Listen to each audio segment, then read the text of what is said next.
Happy new year বন্ধুরা। আশা করি 2025 সকলের ভীষণ শুভ হবে।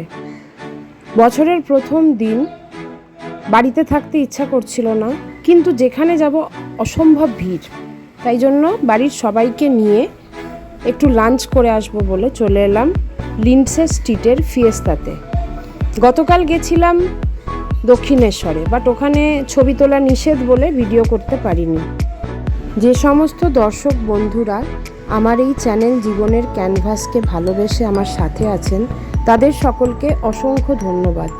আশা করি ভবিষ্যতেও এইভাবে আমার পাশে আপনারা সবাই থাকবেন, কারণ আপনাদের সাহায্য ছাড়া আমার পক্ষে এগিয়ে যাওয়া কোনো মতেই সম্ভব নয়। যাই হোক, সকলকে আবার নতুন বছরের শুভকামনা জানিয়ে আমি ব্লগটি শেষ করলাম। ভালো থাকবেন, সুস্থ থাকবেন।